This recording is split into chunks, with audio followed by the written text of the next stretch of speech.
मेरा नाम अर्शव है। मैं डॉक्टर के यहाँ बैठा हुआ था और मुझे बहुत गुस्सा आ रहा था। मेरी 29 साल की बड़ी और कुंवारी बहन प्रेग्नेंट हो चुकी थी। उसे आंखों से दिखाई नहीं देता था। मेरे माता पिता को गुजरे 10 साल हो चुके थे।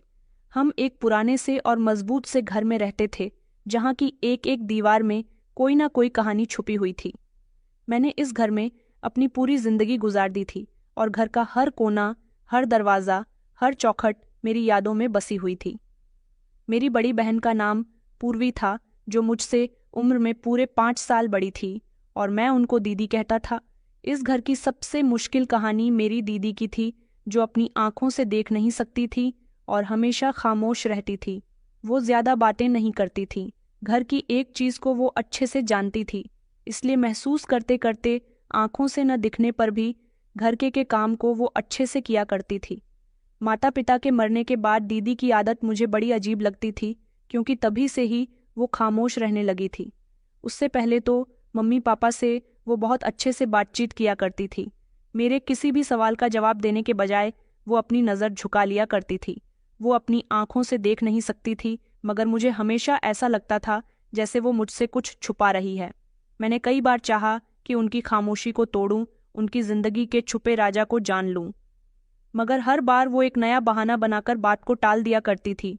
लेकिन जो बात सबसे ज्यादा हैरान कर देने वाली थी, वो बात ये थी कि मेरी दीदी की आंखों की रोशनी न होने की वजह से उनकी कहीं शादी नहीं हो सकती थी और मैं भी अकेला नहीं रहना चाहता था। इसलिए मैंने दीदी की शादी न करने का फैसला किया। वो भी शादी नहीं करना चाहती थी। उनका कहना था कि मुझ जैसी अंधी लड़की को भला कौन एक्सेप्ट करेगा, इसलिए दीदी हमारे घर में ही रहती थी। 29 साल की उम्र हो जाने के बावजूद भी उनके दिल में कभी शादी का ख्याल नहीं आया था। यहाँ तक कि हर बार वो प्रेग्नेंट हो जाया करती थी और ये सब कुछ पिछले 5 साल से चल रहा था। मैं 5वीं बार उनको डॉक्टर के यहाँ लेकर आया था अबॉर्शन करवाने के लिए, क्योंकि उनके पेट में जो बच्चा है उसका पिता कौन है। पहली बार जब मुझे डॉक्टर ने मेरी दीदी की तबीयत बिगड़ने पर यह खबर सुनाई थी कि वो प्रेग्नेंट है, तो ये सारे शब्द मेरे ऊपर बिजली बनकर गिरे थे और अब तो हर साल का यही मामूल बन गया था। मेरी दीदी बिना शादी किए माँ बन जाती थी। यहाँ तक कि वो कभी घर के बाहर भी नहीं जाया करती थी और ना ही मेरे अलावा घर के अंदर कोई दाखिल होता था। ये जो कुछ हो रहा था किसी पाप से कम नहीं था। ये सब कैसे हो रहा था मैं नहीं जानता था, मगर मैं ये ज़रूर जानता था कि ये कोई मामूली बात नहीं थी। हर बार जब तबीयत बिगड़ने पर मैं दीदी को अस्पताल लेकर जाया करता था, तो लोग अजीब नज़रों से मुझे देखते थे और हम दोनों के रिश्ते को गलत समझते थे। मगर मैं उनको बता बता कर थक चुका था कि ये मेरी पत्नी नहीं बल्कि मेरी बहन है। फिर वो कहते हैं कि इनका पति कहाँ है, उसे लेकर आओ, हर बार तुम इनका अबॉर्शन करवा देते हो। अब मैं किसी को क्या बताता कि दीदी के साथ जो कुछ भी हो रहा था उसके बारे में मुझे कुछ भी नहीं मालूम था। डॉक्टर भी कहा करते थे कि ज़रूर कोई न कोई गड़बड़ है। तुम्हारी बहन तुम्हारी आंखों में धूल झोंक रही है, क्योंकि मैं डॉक्टर को कई बार ये बात बता चुका था कि मेरी दीदी के अंधेपन की वजह से उनकी कभी शादी ही नहीं हुई। डॉक्टर की बातों पर मैं नज़र चुरा लिया करता था, क्योंकि उनके सारे सवालों का मेरे पास कोई जवाब नहीं होता था और जो जवाब मैं उनको दिया करता था, डॉक्टर मेरी उस बात पर कभी यकीन नहीं करते थे। मैं तो कुछ जानना चाहता था। मुझे याद है कि एक बार एक डॉक्टर ने मेरी दीदी का चेकअप करने के बाद कहा था कि ऐसा कभी पॉसिबल हो ही नहीं सकता कि बिना मर्द की औरत प्रेग्नेंट हो जाए। कहीं तुम तो अपनी बहन के साथ कुछ ये कहकर डॉक्टर खामोश हो गई थी, लेकिन मुझे गुस्सा आ गया था। मैंने कहा था कि मैं अपनी बहन के साथ रिश्ते को निभाना बहुत अच्छे से जानता हूँ। भला मैं ऐसा क्यों करूँगा। मुझे दीदी पर बहुत गुस्सा आया करता था। यहाँ तक कि पिछले 2 साल से तो मैं उनसे कोई बात भी नहीं कर रहा था। उनकी वजह से मुझे हॉस्पिटल जाने के बाद डॉक्टर का सामना बड़ी मुश्किल से करना पड़ता था और मुझे बेहद शर्मिंदगी होती थी। ये तो अच्छा था कि हमारा कोई रिश्तेदार या आस पड़ोसी हमारे घर आता जाता नहीं था, लेकिन सारे ही लोग हर बात की खबर बहुत अच्छे से रखते थे। इस बात को मैंने बड़ी मुश्किल से कई सालों से छुपा कर रखा हुआ था। अब ये बात बहुत मामूली सी बन गई थी। हर साल वही कहानी दोहराई जाती थी। मैं बेबस होकर अपनी दीदी को अस्पताल ले जाया करता था और हर साल वो मुझसे नज़रें चुराती रहती थीं। मैंने कई बार उनसे पूछा, रिक्वेस्ट की, गुस्सा किया, प्यार से पूछा, सख्ती से पूछा। यहाँ तक कि एक बार तो मैंने अपनी बड़ी बहन पर गुस्से में हाथ भी उठा लिया था, मगर दीदी की खामोशी कभी नहीं टूटी। मैंने एक दिन चिल्लाकर अपनी दीदी से कहा कि दीदी, मुझे बताओ, आखिर ये सब क्या है और ऐसा भला आपके साथ ही क्यों होता है? अगर आप किसी को पसंद करती हो या चोरी चुपके किसी से मिलने जाती हो तो मुझे बता सकती हो, मैं आपकी उसके साथ खुशी खुशी शादी करवा दूंगा। लेकिन जो आप कर रही हो वो बिल्कुल भी ठीक नहीं है। दीदी के लब हिले, लेकिन वो कुछ नहीं बोली। फिर उनकी आंखों से आंसू तैरने लगे। उन्होंने सिर्फ इतना कहा कि ऋषभ, मैं कुछ नहीं जानती, लेकिन मैं जानता था कि वो सब कुछ जानती है और मुझसे छुपा रही है। ये शब्द मेरे दिल में किसी तेज धार चाकू की तरह वार करते थे। अगर वो सच में इस बात से बेखबर होती तो क्या हर बार मेरी बातों पर खामोश हो जाया करती? क्या उनके चेहरे पर वो डर नहीं होता जो मैं हर बार देखता था? क्या वो भी इसी डर में जी रही थी जिसमें कई सालों से मैं जी रहा था? मैं नहीं जानता था कि सच्चाई क्या है, मगर मैं ये जरूर जानता था कि अब मैं खामोश नहीं रह सकता था। इस बार मैं इस कहानी को अंजाम देकर ही दम लूंगा। इस बार मैं सच जानकर रहूंगा, चाहे उसकी मुझे कोई भी कीमत क्यों न चुकानी पड़े। मेरा सवाल अब जवाब दे चुका था। कई सालों से मैं यही तमाशा देख रहा था और अब मैं और खामोश नहीं रह सकता था। मेरी दीदी ने अपनी रोती हुई आंखों से मेरे चेहरे की तरफ देखा और फिर से खामोश रहीं। उनकी खाली आंखों में कुछ ऐसा था जो मुझे हमेशा परेशान कर देता था, जैसे वो देख तो नहीं सकती थी मगर फिर भी सब कुछ जानती थी। फिर धीरे से कहने लगी कि आर्शब, मैं नहीं जानती कि ऐसा कैसे पॉसिबल है। मैं गुस्से में चिल्लाता और मैंने कहा, तो फिर ये सब क्या है दीदी? कोई भूत तो आपके पास नहीं आता, या फिर इंसान जैसी भी बात है, आप मुझे क्यों नहीं बता देती? दीदी, मैं तो काम में बिजी रहता हूँ और आपकी ऐसी हरकतों की वजह से कई बार मेरा काम में भी नुकसान हो चुका है। अगर मैं काम नहीं करूँगा तो घर के हालात कैसे चलेंगे? ऊपर से आप मुझे नई टेंशन दे देती हो। मेरे घर से जाने के बाद आखिर आपके पास कौन आता है? या रात के अंधेरे में किसी को आप बुला लेती हो, या फिर आप किसी को पसंद करती हो, या फिर आपके साथ कोई जबरदस्ती करता है? दीदी, मैं हर हाल में आपसे कुछ नहीं कहूँगा, बस आप मुझे बता दीजिए कि ये किसकी हरकत है। अगर कोई आपके साथ जबरदस्ती करता है तो मैं उसे सजा दिलवाऊंगा, और अगर आप किसी के साथ खुशी खुशी ये सब करती हो तो मैं आपकी उसके साथ खुश होकर शादी करवा दूंगा। मैं आपसे वादा करता हूँ कि मैं आपसे एक शब्द भी नहीं कहूँगा, लेकिन जो सच है आप एक बार मुझे बताओ तो सही। मगर इतने पर भी दीदी सिर्फ खामोश रहती थी और ये खामोशी मुझे अंदर ही अंदर मार रही थी। मैंने फैसला कर लिया था कि इस बार मैं इस मामले की गहराई तक पहुंचने वाला हूँ। मैं हकीकत जानना चाहता था और इसके लिए कुछ भी करने को तैयार था। उस रात मैं जाग रहा था। मैंने फैसला कर लिया था कि मैं दीदी के कमरे के बाहर बैठकर पहरा दूंगा। आज मेरी बेचैनी एक डर में बदल चुकी थी, क्योंकि कई दिनों से मैं सारा सारा दिन अपना काम छोड़कर घर में ही रहता था और देखता था कि क्या मेरे पीछे दीदी किसी से बात करती है या फिर कोई उनसे मिलने के लिए आता है। लेकिन मैंने ऐसी कोई भी हरकत नहीं देखी थी, इसलिए अपने दीदी पर रात में नजर रखना चाह रहा था। सब कुछ बिल्कुल खामोश था। पूरे घर में सन्नाटा छाया हुआ था। बस कहीं दूर घड़ी की टिक टिक सुनाई दे रही थी। मैंने खुद को सुकून में रखने की बहुत कोशिश की, मगर दिल में वही सवाल घूम रहा था कि आखिर मेरी दीदी के साथ ये सब कुछ कैसे हो रहा है। दीदी के कमरे से धीमी धीमी उनकी सांसों की आवाज आ रही थी। वह गहरी नींद में सो रही थी या शायद जाग रही थी, मैं यकीन से नहीं कह सकता था। मैंने एक गहरी सांस ली और दरवाजे पर नजरें जमा लीं, मगर अचानक से मेरे दिल की धड़कन रुक गई थी। मुझे लगा कि जैसे किसी ने दरवाज़ा हिलाया हो। मैंने फौरन अपनी सांस रोकी। ऐसा लग रहा था जैसे दरवाज़ा धीमे धीमे बज रहा है। दूसरी तरफ कोई था। मैंने जल्दी से मोबाइल की टॉर्च ऑन की, मगर सामने कोई भी नहीं था। दरवाज़ा हल्का सा खुला था और मुझे हवा का हल्का हल्का झोंका भी महसूस हो रहा था। मैं उलझने लगा। मैंने हिम्मत करके दरवाज़ा खोला और अंदर झांका तो देखा कि दीदी तो अपने बिस्तर पर ही थी, मगर उनके होंठों पर एक अजीब सी मुस्कुराहट फैल गई थी। मैंने कमरे के चारों तरफ नज़र दौड़ाते हुए कहा कि सब ठीक है ना? दीदी, वहां पर कोई भी नहीं था। मेरे दिल में शक पैदा हो चुका था। आखिर ये सब किया था। मैंने एक सेकंड के लिए सोचा कि शायद ये मेरा वहम था, मगर वो आवाज़, वो दरवाजे का धीमे धीमे बजना और खुद खुद हिलना। मैं दीदी के करीब जाकर बैठ गया था और उनसे धीरे से पूछने लगा कि आपने कुछ सुना था? दीदी ने धीमे से सर हिलाया।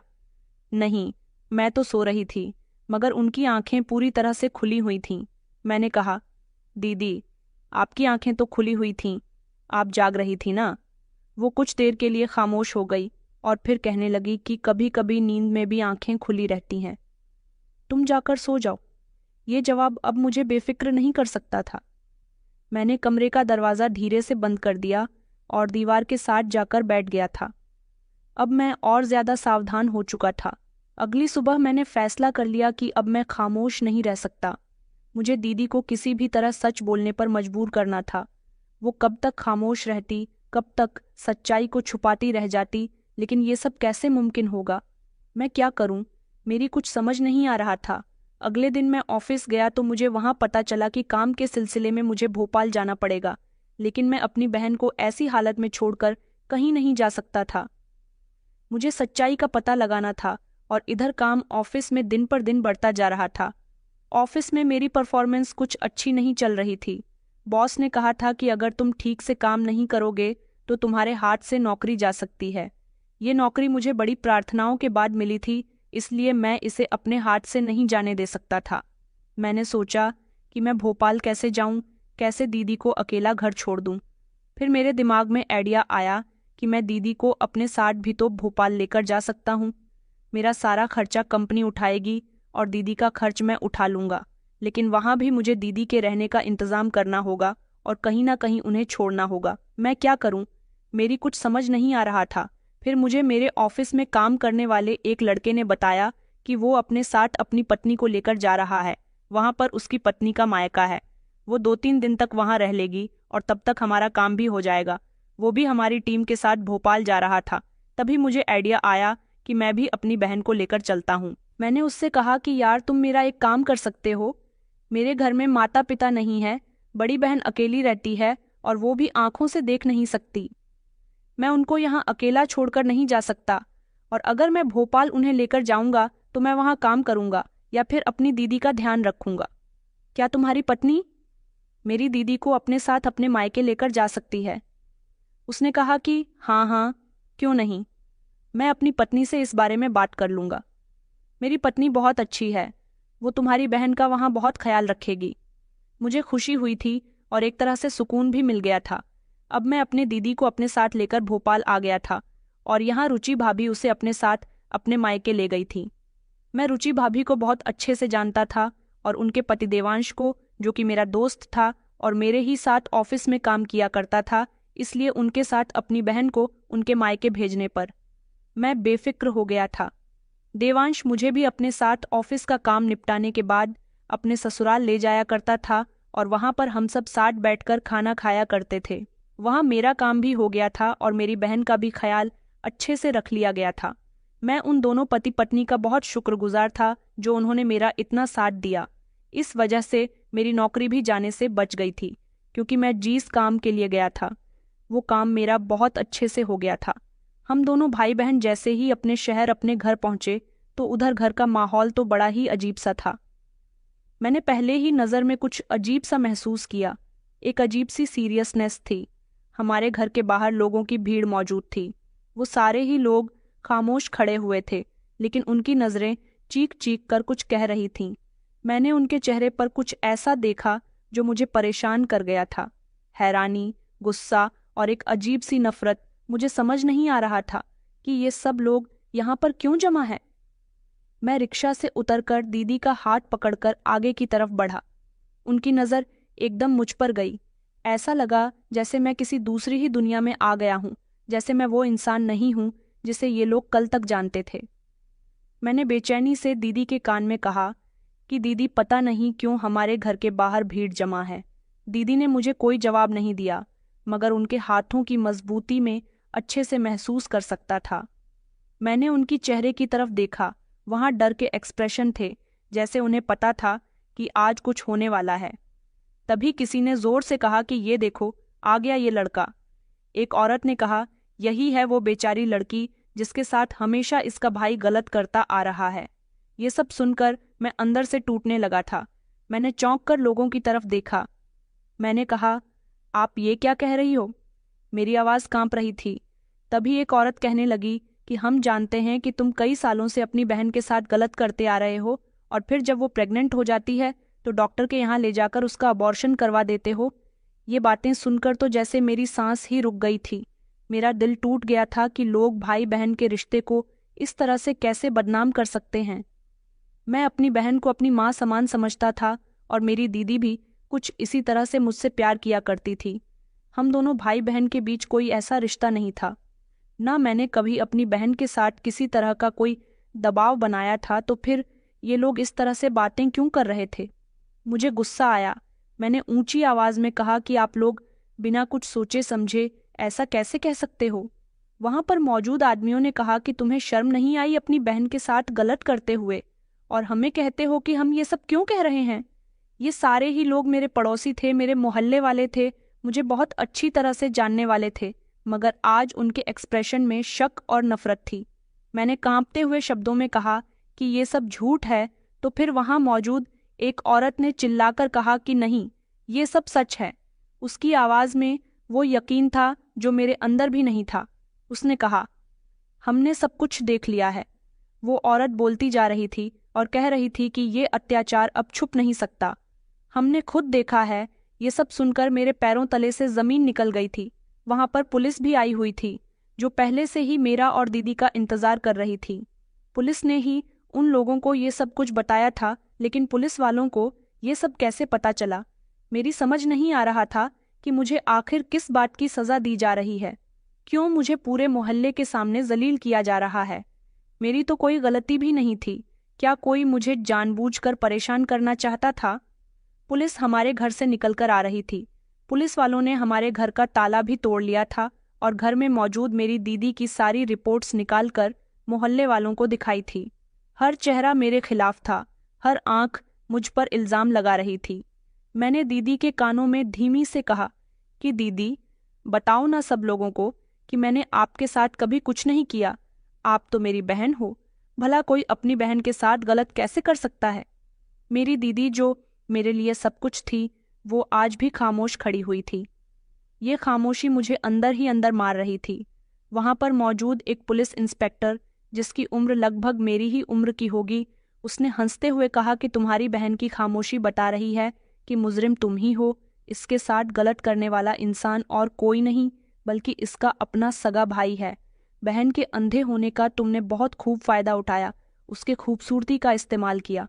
मैं जानता हूं कि तुम किस नियत के इंसान हो। मैंने चिल्लाकर कहा कि नहीं, मैंने कुछ नहीं किया, मैं ऐसा घटिया इंसान नहीं हूं।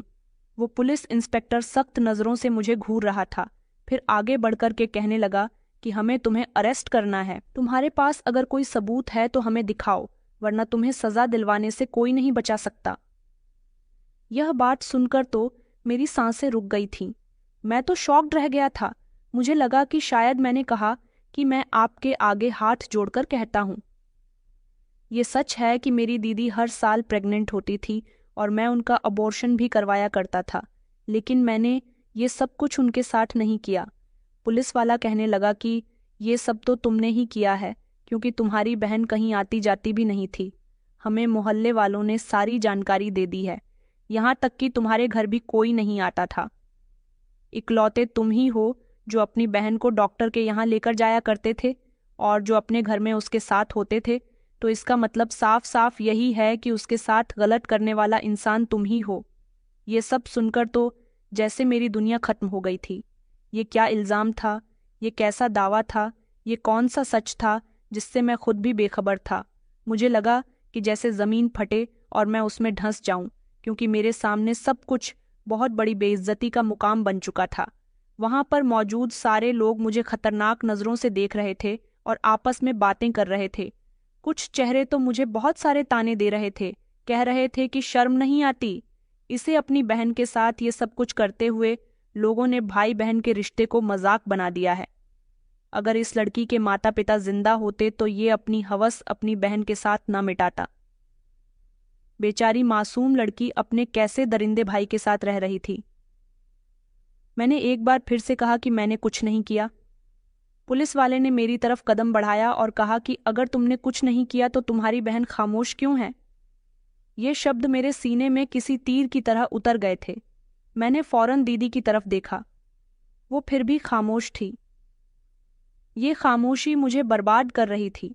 मुझे लगा कि जैसे मेरे पैरों तले से जमीन खिसक गई हो। हमेशा मैं अपनी दीदी को बचाने की कोशिश करता था। मैं चिल्लाता तो पुलिस ऑफिसर ने मेरी तरफ हथकड़ियां बढ़ाई और कहा कि हमारे साथ चलो, ये सब तुम्हें अदालत में साबित करना होगा। मेरी दीदी की आंखों से आंसू निकल रहे थे। उनका चेहरा गम और बेबसी की दास्तां सुना रहा था। दीदी को देखकर ऐसा लग रहा था जैसे वो कुछ कहना चाहती थी, मगर कोई ताकत उन्हें रोक रही थी। लेकिन मैं बार बार दीदी से कह रहा था कि दीदी, कुछ तो कहो, आप मुझे बचा सकती हो। दीदी ने सिर्फ अपना चाहा। कहरा मेरी आवाज़ सुनकर अपनी तरफ किया, मगर कुछ कहा नहीं। उनकी आंखों से लगातार आंसू निकल रहे थे। मैंने फिर से कहा कि दीदी, बस एक बार कह दो कि मैं बेकसूर हूं, मगर वो कुछ नहीं बोली। ये खामोशी मेरी कातिल बन चुकी थी। मैं रो रहा था। सारे लोगों के सामने मेरी खूब बेइज्जती हो रही थी और पुलिस मुझे अपने साथ लेकर जा रही थी। फिर भी दीदी ने कुछ नहीं कहा और उन्होंने मुझे इसी तरह से जाने दिया जिससे सारे लोगों के सामने ये बात सच साबित हो गई थी कि उनका गुनहगार मैं ही हूँ। पुलिस की सख्त नज़रें और दीदी की खामोशी ही सब मेरे खिलाफ थी। मेरे कानों में वहां पर मौजूद सारे लोगों की आवाज़ें गूंज रही थीं, जैसे मैं कोई दरिंदा हूं जो अपनी ही बहन के साथ गलत करता था। मेरे प्यार से कहने पर भी और मेरे चिल्लाकर कहने पर भी दीदी को कोई फर्क नहीं पड़ा था। वो सिर्फ खामोश रही और आंसू बहाती रही। पुलिस स्टेशन पहुंचते ही मेरे साथ सख्ती से इन्वेस्टिगेशन शुरू कर दी गई थी। उसी पुलिस इंस्पेक्टर ने कहा कि तुम अपनी बहन के साथ ऐसा क्यों करते रहे, क्यों उसके साथ गलत करने के बाद तुम उसका बार बार अबॉर्शन करवाते रहे। मैंने उससे से जवाब दिया कि मैं अपनी अंधी बहन के साथ ऐसा क्यों करूंगा। पुलिस वाला कहने लगा कि मैंने पूरे मोहल्ले के लोगों से बात की है।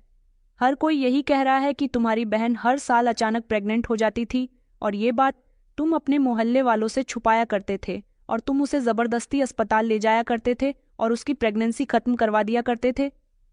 मैंने कहा कि ये सब झूठ है, तो वो कहने लगा, तो फिर तुम्हारी बहन कुछ बोली क्यों नहीं?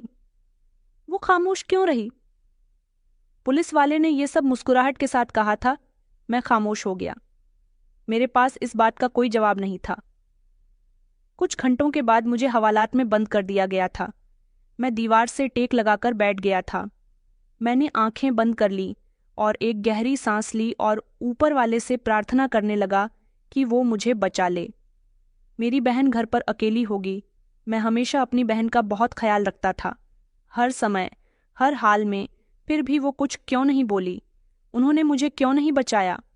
मैंने इतने साल मम्मी पापा के बिना दीदी के साथ गुजारे और उनका हमेशा ख्याल रखा, हर बार उनका इलाज करवाया। मैं नहीं चाहता था कि लोग उनसे सवाल करें कि ये बच्चा किसका है और वो कोई जवाब न दे सके। इसीलिए मैं उनका अबॉर्शन करवा दिया करता था। मगर ये सब कुछ करवाना मेरे लिए बहुत भारी पड़ गया था और अबॉर्शन करवाते समय कभी दीदी ने भी तो मुझे नहीं रोका था। वो अपनी मर्जी से मेरे साथ डॉक्टर के पास जाया करती थी और खुद कहती थी कि मुझे ये बच्चा नहीं चाहिए। मैं सब कुछ खत्म कर देना चाहती हूँ, तो फिर अब उन्होंने मुझे क्यों नहीं कहा? ये सब कुछ जेल में बैठे बैठे मेरी आंखों के सामने किसी फिल्म की तरह दोबारा से चलने लगा था। मुझे बहुत गुस्सा आ रहा था। आखिर मेरी बहन खामोश क्यों रही? ये सवाल मेरी आत्मा को झंझोड़ कर रख रहा था। मैं बेकसूर था तो दीदी ने मेरे हक में गवाही क्यों नहीं दी? क्या वो किसी राज को छुपा रही थी या फिर कोई और बात थी? यह जानबूझकर मुझे फंसाना चाहती थी। अगले दिन मुझे अदालत में पेश किया गया, जहां पर भीड़ के साथ साथ मेरी दीदी भी पहले से ही मौजूद थी। उनको हमारे पड़ोस की गौरी बुआ लेकर आई थी और मुझे जैसे ही अदालत में लाया गया, लोग आपस में बातें करने लगे। यही वो इंसान है जो अपनी बहन के अंधे होने का फायदा उठाता रहा। इतने सालों से ये सब कुछ हो रहा था, मगर किसी ने इसको नहीं रोका। ये खुद को मासूम कह रहा है, मगर इसकी बहन ने अभी तक इसकी सिफारिश नहीं की, यहाँ तक कि उसे बचाने के लिए अपने मुंह से एक शब्द तक नहीं निकाला। ये सब सुनकर मैं अपनी बहन की तरफ देख रहा था, जो अदालत में मेरे सामने ही खड़ी हुई थी। मैंने फिर से दीदी से कहा कि दीदी, यह सब लोगों को सच बताओ, क्या मैं तुम्हारा मुजरिम हूँ? दीदी ने सिर झुका दिया। ये सब देखकर तो मेरे पैरों तले से जमीन निकल गई थी। क्या सच में मेरी दीदी भी यही समझती है कि मैं मुजरिम हूँ? वहां पर मौजूद यहाँ तक कि जज भी ये सब कुछ अपनी आंखों से देख रहे थे। सच हर कोई जानना चाहता था। जज ने उनसे सवाल किया, क्या हर साल ये तुम्हारे साथ गलत करने के बाद तुम्हारी प्रेगनेंसी खत्म करवा दिया करता था? दीदी के चेहरे पर कोई एक्सप्रेशन नहीं थे। उनकी आंखों में वही गहरा राज था जो मैं हमेशा देखता आया था। दीदी घबरा रही थी, मगर उनके होंठों से कोई शब्द नहीं निकला। अदालत में खामोशी छा गई। सब उनके कुछ बोलने का इंतजार कर रहे थे। इतने पर भी दीदी खामोश रही। दीदी कुछ कहना चाहती थी, मगर बेकरार होकर खामोश हो गई, और मैं पछताने लगा कि मेरी दीदी अपने मुंह से कुछ क्यों नहीं बोलती। फिर जज ने दीदी से वही सवाल किया और कहा कि क्या तुम जानती हो कि तुम्हारी खामोशी से तुम्हारे भाई को सजा हो सकती है? अगर सच में तुम अपने मुजरिम को सजा दिलवाना चाहती हो, तुम्हें अपना मुंह खोलना होगा और सच्चाई सब लोगों को बतानी होगी। थोड़ी देर तक तो दीदी खामोश रही और वहां पर पूरी तरह से खामोशी छाई रही। फिर दीदी ने कहा कि जज साहब, मैं कुछ नहीं जानती। मुझे नहीं पता कि मेरे साथ ये सब कुछ क्यों और किसने किया।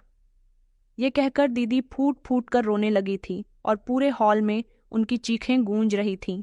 जज साहब ने दीदी से वहां से जाने के लिए कहा कि सच में दीदी कुछ नहीं जानती थी। मैं ये कैसी मुसीबत में फंस गया था। जज साहब ने कहा कि जब तक ये इन्वेस्टिगेशन पूरी नहीं हो जाती, मुजरिम को जेल भेज दिया जाएगा। मुझे हथकड़ियां लगाकर वापस ले जाया जा रहा था। मेरी आंखें लगातार दीदी पर जमी हुई थीं, जैसे मैं उनकी नज़रों में वही मोहब्बत, वही यकीन, वही उम्मीद ढूंढ रहा था जो हमेशा मुझे सहारा देती थी। मैं जेल की सलाखों के पीछे बैठा था और अपनी दीदी की खामोशी को याद कर रहा था। मेरे पास कोई सबूत नहीं था अपनी बेगुनाही को सब लोगों के सामने लाने का। थोड़ी देर के बाद वही पुलिस ऑफिसर जिसका नाम शेखर था और जो शुरू से ही मेरे केस में मुझे गलत समझता रहा था, वो अंदर झांक रहा था। कहने लगा कि तुम्हें जल्द ही सजा सुना दी जाएगी।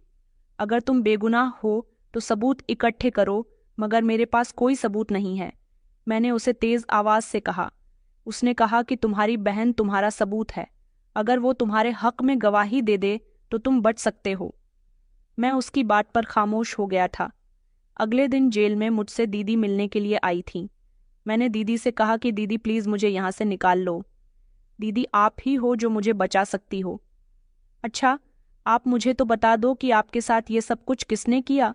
मैं पुलिस को कुछ तो बता सकूं, या फिर आप अपने मुंह से कुछ बता दो। मगर दीदी कहने लगी कि अर्शब, मैं तुमसे कितनी बार कहूं कि मुझे कुछ नहीं पता। अगर पता होता तो ज़रूर मैं कोर्ट में ये बात पेश कर देती। दीदी की बात पर मुझे गुस्सा आया और मैंने कहा, तो फिर आप मुझसे मिलने के लिए क्यों आई हो? चली जाओ यहाँ से, मुझे आपकी शक्ल भी नहीं देखनी। दीदी रोते हुए वहां से चली गई थी।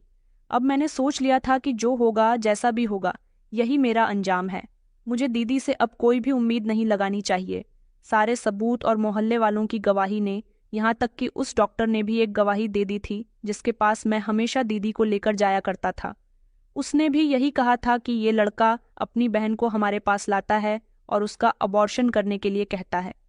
सारे सबूत और लोगों की गवाही मेरे खिलाफ जा रही थी, इसलिए मुझे 17 साल की सज़ा सुना दी गई थी, क्योंकि मेरा जुर्म बहुत बड़ा था। मेरी बहन अंधी थी, जवान थी, सुंदर थी और घर में अकेली रहती थी। मुझ पर यही आरोप लगाया गया कि मैंने इस बात का फ़ायदा उठाकर अपनी बहन के साथ गलत किया। मैंने इस बार कुछ नहीं कहा था और दीदी तो हर बार की तरह इस बार भी खामोश रही थी। मैं दीदी से बहुत नाराज़ था। मैं जेल में बैठा दीवार से सर लगाकर अपना पुराना समय याद करके रो रहा था और अपने गम में डूबा हुआ था। जब दीदी चलते हुए वहां मुझसे मिलने के लिए आई, उनकी आंखों में गम और चेहरे पर थकान साफ नजर आ रही थी। मैंने चिल्लाकर कहा कि अब क्यों आई हो यहाँ? दीदी ने धीरे से कहा कि ऋषभ, मैं आरोपी को बेनकाब करने के लिए आई हूँ। दीदी की बात सुनकर मेरे रोंगटे खड़े हो गए थे। मैंने कहा, लेकिन अब क्या फ़ायदा होगा? अब तो मुझे सज़ा हो चुकी है ना। अब तो आप खुश होंगी कि जैसा आप चाहती थी वैसा हो गया। आपका भाई 17 साल के लिए इस कैद में शामिल हो चुका है, और क्या पता इन 17 सालों में यही बंद होकर मर जाए। दीदी कहने लगी कि ऐसा मत कहो आर्शव, मेरी उम्र भी तुम्हें लग जाए। मेरे भाई, ऐसा तुम्हारे साथ कभी नहीं होगा। दीदी कहने लगी कि मैं जानती हूँ कि कौन है जो हर साल मेरे साथ गलत करता था। वहां पर मौजूद पुलिस ऑफिसर जो इन्वेस्टिगेशन कर रहे थे वो भी हैरानी से दीदी को देखने लगे और कहने लगे कि सच में आपको मालूम है कि ये सब कुछ कौन करता था। दीदी ने मजबूती से कहा कि हाँ मैं जानती हूँ, मगर ये बात सुनकर मेरा दिल जोर जोर से धड़कने लगा। वहां पर मौजूद सारे ही सीनियर इंस्पेक्टर और इंस्पेक्टर शेखर भी जेल का दरवाजा खोलकर उसके अंदर दाखिल हुए और मेरी दीदी को भी वहां लेकर आ गए थे और उनसे कहने लगे कि बताओ फिर वो कौन है, हमें उसके बारे में बताओ, हम ये बात कोर्ट में दायर करेंगे और आपके आरोपी को सजा दी जाएगी। दीदी पहले तो वहां पर खड़ी रही और फिर धीरे धीरे वहां पर मौजूद सारे लोगों के बराबर चलने लगी। पहले एक इंस्पेक्टर के पास रुकी और फिर आगे बढ़ गई, फिर दूसरे इंस्पेक्टर के पास रुकी, फिर से आगे बढ़ गई, फिर तीसरे इंस्पेक्टर के पास रुकी और उन्होंने झट से उसका गिरेबान पकड़ लिया। ये सब मैं बड़ी हैरानी से देख रहा था और वहां पर मौजूद इंस्पेक्टर और हवलदार भी दीदी कहने लगी कि यही है वो इंसान जिसने मेरे साथ गलत किया। दीदी जोर जोर से चिल्लाने लगी कि ये वही है, ये वही है।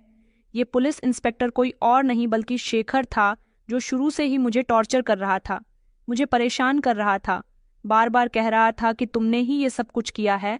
ये सब वहां पर पुलिस ऑफिसर और हवलदार हैरान होकर देख रहे थे और शेखर भी कह रहा था कि ये क्या बकवास है, ये लड़की मुझ पर इल्जाम लगा रही है।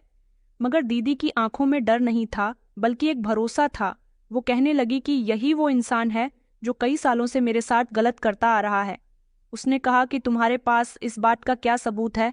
तो दीदी कहने लगी कि तुम्हारे लगाए गए परफ्यूम से, क्योंकि तुमने अभी भी जो परफ्यूम लगाया हुआ है उसकी खुशबू बिल्कुल वही है और जब से तुम हमारे मोहल्ले में आकर मेरे भाई को अरेस्ट करके लेकर गए हो तब से मैं महसूस कर रही हूँ कि ये वही खुशबू है जो हर बार मुझे आती थी। इस बात का मुझे यकीन करना था और यकीन तब हुआ जब तुम मेरे भाई को सजा हो जाने के बाद भी मुझसे मिलने के लिए आए। तब मैं समझ गई थी कि तुम ही वो इंसान हो जो मेरे साथ गलत करते आ रहे हो और आज भी मैंने तुम्हें तुम्हारे परफ्यूम के खुशबू से ही पहचाना है। मुझे शेखर पर गुस्सा आया तो मैंने फौरन ही उसका अग्रबान पकड़ लिया, लेकिन एक पुलिस इंस्पेक्टर ने मुझे शांत रहने के लिए कहा और कहा कि कानून अपने हाथ में मत लो। शेखर चिल्ला चिल्ला कर कह रहा था कि ये लड़की झूठ बोल रही है। भला ऐसा कैसे? किसी के परफ्यूम से कोई मुजरिम को पकड़ सकता है? जरूरी नहीं कि ये परफ्यूम सिर्फ मैं ही लगाता हूँ, दुनिया में बहुत सारे ऐसे लोग हैं जो एक जैसा परफ्यूम इस्तेमाल करते हैं। वहां पर सीनियर पुलिस ऑफिसर कहने लगा कि सच क्या है, इस बात का पता तो हम लोग लगा लेंगे। उन्होंने मुझे जेल में बंद कर दिया और वो खुद पुलिस इंस्पेक्टर शेखर को ले गए। शेखर का पॉलीगेमिक टेस्ट करवाया गया जिसमें उससे जो सवाल किए गए वो बिल्कुल सही साबित हुए और ये बात सच साबित हो गई थी कि उसने मेरी दीदी के साथ गलत किया था, वही उनका आरोपी था। पुलिस के पास सारे सबूत आ गए थे, टेस्ट भी करवा दिया गया था जो कि पॉजिटिव आया था। इससे ये बात साबित हो गई थी कि आरोपी वही है। मगर वो आरोपी कैसे हो सकता था? उसका और मेरी बहन का तो कोई कनेक्शन भी नहीं था। अब तो वही बस सब कुछ बता सकता था। वो पुलिस की हिरासत में था और अगले ही दिन कोर्ट में हम सबको पेश किया गया, जहां पर इंस्पेक्टर शेखर भी था और सामने ही मेरी दीदी भी मौजूद थी। वहां सारे सवाल जवाब किए गए। अदालत में खड़े होकर पुलिस ने जज साहब को सारे सबूत दे दिए थे जो कि शेखर पर सच साबित होते थे। जज साहब ने कोर्ट में सबके सामने शेखर से सवाल किया कि इंस्पेक्टर शेखर, आपने ऐसा क्यों किया? जहां शेखर ने अपने जुर्म को कबूल कर लिया, क्योंकि जुर्म कबूल करने के अलावा उसके पास कोई दूसरा रास्ता नहीं था। उसे नहीं पता था कि वो इस तरह भी पकड़ा जा सकता है। उसने अपनी आंखों को नम किया और फिर बताना शुरू किया कि दरअसल इन दोनों भाई बहन के पिता मेरे पिताजी के दोस्त हुआ करते थे। ये बात कई सालों पुरानी है, जब मेरी उम्र 13 साल थी और मैं अपने माता पिता का इकलौता बेटा था। हमारी जिंदगी बड़ी खुशहाली से गुजर रही थी, लेकिन मैं काफी दिनों से अपने पापा को परेशान देख रहा था और मुझे ये नहीं पता था कि ये परेशानी एक दिन मेरे पिता की मौत का रूप बन जाएगी और मेरे माता पिता को मुझसे दूर कर देगी। मेरे पापा और अर्शव के पापा अरविंद श्रीवास्तव जी एक दूसरे के दोस्त थे और उन दोनों ने कई सालों पहले अपना कारोबार पार्टनरशिप में किया था, लेकिन धीरे धीरे अरविंद श्रीवास्तव जी मेरे पापा के साथ गद्दारी करने लगे। उन्होंने बिजनेस में होने वाला सारा प्रॉफिट अपने पास रखना शुरू कर दिया और मेरे पिता से कहने लगे कि बिजनेस में लॉस हो रहा है। मेरे पिता, जो कि इस बात से बेखबर थे क्योंकि उन दिनों मेरी मम्मी की तबीयत ठीक नहीं चल रही थी और वो उसमें लगे हुए थे, जब मेरी मम्मी की तबीयत कुछ बेहतर हुई तो मेरे पापा ने अरविंद अंकल से जाकर बात की, तो उन्होंने कहा कि अब हमें अपना बिजनेस अलग कर लेना होगा क्योंकि हम दिन ब दिन लॉस में जा रहे हैं। मेरे पापा कहने लगे कि इस केमिकल की फैक्ट्री में मैंने बहुत मेहनत की है और बहुत सारा पैसा लगाया है, ऐसे कैसे हमें लॉस हो सकता है? तुम्हें तो कहीं लॉस नहीं हो रहा। मेरे पापा के कुछ जानने वाले लोगों ने उनको बता दिया था कि तुम्हारा पार्टनर, जो कि तुम्हारा दोस्त भी है, अब वो लालची हो गया है और तुम्हें कारोबार से अलग कर देना चाहता है। इस बात पर अरविंद अंकल और मेरे पापा के बीच बहुत बड़ा झगड़ा हुआ था। मेरे पापा ने अरविंद अंकल पर गुस्से में हाथ उठा लिया था। अरविंद अंकल से अपनी ये बेइज्जती बर्दाश्त न हो सकी, इसलिए उन्होंने सब कुछ अपने नाम करवाकर फैक्ट्री को आग लगा दी। केमिकल की फैक्ट्री में भीषण आग लग गई थी और रिसाक का इल्जाम भी मेरे पापा पर लगा दिया गया। फैक्ट्री में रात के समय भी वर्कर्स काम किया करते थे, इसलिए कुछ वर्कर्स की मौत हो गई और उन वर्कर्स की मौत का इल्जाम भी मेरे पापा पर आ गया था। अरविंद अंकल ये सब कुछ जानते थे। वो चाहते तो मेरे पापा को बचा सकते थे, मगर वो अपनी बेइज्जती का बदला मेरे पापा से ले चुके थे। यहाँ तक कि उन्होंने हमारा सब कुछ अपने नाम कर लिया। मेरे पापा को पुलिस ने अरेस्ट कर लिया। अरविंद अंकल ने अपने पैसे की ताकत दिखाई और मेरे पापा के खिलाफ झूठे सबूत इकट्ठे करके कोर्ट में पेश किए, जिससे मेरे पापा को उम्र कैद की सजा सुनाई गई। बचपन में ही मैं अपने पिता से दूर हो गया और ये सदमा मेरी माँ बर्दाश्त न कर सकी। वो दिन ब दिन बीमार रहने लगी। हम लोग उस घर में रहते थे जहाँ ये दोनों भाई बहन अब रहते हैं। वो मेरे माता पिता के साथ मेरा पुराना और यादगार घर हुआ करता था। पिता को अपनी आंखों के सामने मैंने जेल जाते हुए देखा था, जबकि अपनी माँ को अपनी आंखों के सामने मौत से लड़ते हुए देखा था। कुछ समय के बाद जेल में ही मेरे पापा ने आत्महत्या कर ली और वो इस दुनिया को छोड़कर चले गए। पापा के मरने से पहले अरविंद अंकल के पास कई बार मेरी मम्मी गई थी। उनसे मदद मांगने के लिए उन्होंने कहा था कि वो अपना केस वापस ले ले, मेरे पापा को छुड़ा दे, मगर ऐसा कुछ नहीं हो सका। अरविंद अंकल ने मेरी मम्मी की कोई मदद नहीं की और मेरी मम्मी मुझे अपने मायके अपने गांव लेकर चली गई, क्योंकि यहाँ वो अकेली रह गई थी। उनका ख्याल रखने वाला कोई नहीं था। वो जानती थी कि वो खुद भी कुछ दिन की मेहमान है। वो गांव में किसी वैद्य से अपना इलाज करवाना चाहती थी और वहां पर इलाज के दौरान मेरी माँ की भी मौत हो गई और मैं पूरी तरह से अकेला रह गया। मेरा घर ऋषभ के पिता की वजह से बिगड़ा था। मैंने एक अमीर बाप का बेटा होते हुए भी अपने माता पिता के बिना गरीबी की जिंदगी गुजारी। गांव के लोगों ने मुझे पढ़ाया लिखवाना, उन्होंने मेरी परवरिश की और मुझे काबिल इंसान बनाया। मैं इन लोगों से बदला इसीलिए लेना चाहता था क्योंकि मुझे तकलीफ होती है। आज भी मैं इन लोगों को अपने घर में रहता हुआ देखता हूँ, तो यहाँ तक कि मैं तो उसके माता पिता से बदला लेना चाहता था। लेकिन जब मैं जवान होकर पढ़ लिख कर किसी काबिल बनकर यहाँ वापस लौटा तो मुझे पता चला कि उन दोनों की मौत हो चुकी है। घर में सिर्फ दोनों भाई बहन ही रहते हैं। मेरे दिल को सुकून नहीं मिल रहा था। बदले की आग दिल में भड़क उठी थी। इसलिए मैंने सोचा कि अरविंद अंकल और उनकी पत्नी ना सही तो क्या हुआ, उनके बच्चों से तो मैं अपना बदला ले ही सकता हूँ। जो तकलीफ मैंने सही है वही तकलीफ उनके बच्चे भी सहेंगे। तब उन्हें पता चलेगा कि बदला किसे कहा जाता है। इसलिए मैं हर रात घर के पीछे के दरवाजे से इस लड़की के कमरे में आया करता था और इसके साथ गलत करता था, ताकि सारा इल्जाम एक दिन इसके भाई पर लगा सकूं और उसे जेल पहुंचा सकूं। लेकिन सब कुछ पुलिस के सामने आ गया। ये कहकर शेखर खामोश हो गया था। पुलिस ने उसके मुंह से गवाही सुनने के बाद मुझे बाइज्जत रिहा कर दिया और उसे आरोपी साबित करके उसे सजा सुना दी। कोर्ट में सब लोगों के सामने भी उसकी आंखों में बदले की आंख भड़क उठी थी। मेरे माता पिता ने उसके पिता के साथ या उसकी माँ के साथ जो कुछ भी किया था, इस सब में मेरा और मेरी बहन का कोई कसूर नहीं था, मगर वो हमसे बदला लेकर अपने दिल को तसल्ली देना चाहता था। उसने जो कुछ भी किया था वो बहुत ही खतरनाक और गलत था। जो मेरे माता पिता ने किया था शायद वो भी गलत था, लेकिन इस सब में मेरा कोई कसूर नहीं था। उसका बचपन मेरे पिता की वजह से बर्बाद हो गया था। उसने अपने माता पिता को अपनी आंखों के सामने परेशान होते हुए देखा था, मगर इसका मतलब ये नहीं कि किसी बेकसूर से बदला लिया जाए। उसे तो सजा हो गई थी, उसे जेल में बंद कर दिया गया था। मैं जब अपनी दीदी के साथ घर आया तो दीदी से कहने लगा कि दीदी, आपने मुझे ये सब कुछ पहले क्यों नहीं बताया? दीदी कहने लगी, कुछ सच ऐसे होते हैं जो सही समय पर लोगों के सामने लाने चाहिए। उसे उसके किए की सजा मिल गई थी। ऊपर वाले ने सारी सच्चाई वक्त रहते दुनिया के सामने ला दी थी। मेरी दीदी भी अब आज़ाद हो गई थी।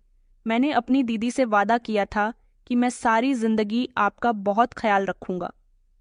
क्यों कुछ लड़कियों में कमी होने की वजह से उनकी शादी नहीं होती और लोग उनका फ़ायदा उठा लेते हैं। वैसे मैंने तो सोचा हुआ है कि मैं अपनी दीदी की शादी करवा ही दूं, मगर अब तो ऐसा दाग लगने पर कोई भी उनसे शादी नहीं करेगा। मगर मुझे उम्मीद है कि अच्छे लोगों के साथ हमेशा अच्छा होता है। एक ना एक दिन मेरी दीदी के अच्छे दिन भी वापस आ जाएंगे, कोई उनसे भी शादी कर लेगा। मैं अपनी दीदी का पहले से भी ज्यादा ख्याल रखता हूँ। बुरा समय हमारी जिंदगी से निकल चुका था और हमने एक नई जिंदगी की शुरुआत कर दी थी। एक ऐसी जिंदगी जिसमें सब्र और सच्चाई की रोशनी थी। मुझे मेरी खोई हुई इज्जत वापस मिल गई और अब लोग मेरी पहले से भी ज्यादा इज्जत करने लगे। तो दोस्तों, उम्मीद करती हूँ आपको हमारी कहानी पसंद आई होगी। कहानी पसंद आई है तो वीडियो को लाइक और चैनल को सब्सक्राइब करें। धन्यवाद।